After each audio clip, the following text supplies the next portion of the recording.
નમસ્કાર, હું Rinku Prajapati public India ન્યૂઝમાં આપનું સ્વાગત કરું છું। શરૂઆત કરીએ આજના સમાચારની।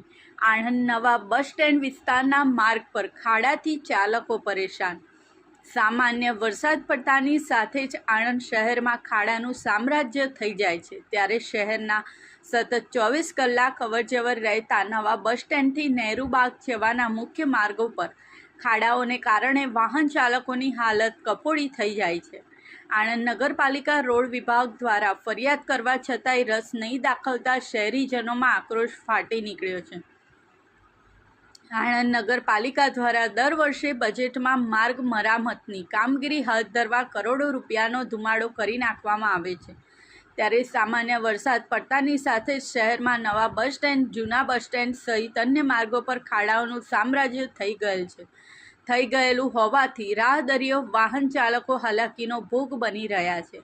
આણંદ નગરપાલિકા દ્વારા વહેલી તકે માર્ગ મરામતની કામગીરી હાથ ધરવામાં આવે તેવી શહેરીજનોમાં માંગ ઉઠી છે। જોકે પાલિકા દ્વારા માત્ર મરામતની રકમ ફાળવવામાં આવે છે, પણ કામ હાથ ધરવામાં આવતા નહીં હોવાથી નગરજનોમાં રોષ જોવા મળી રહ્યો છે। આ સાથે આજના સમાચારને અહીં સમાપ્ત કરીએ છીએ।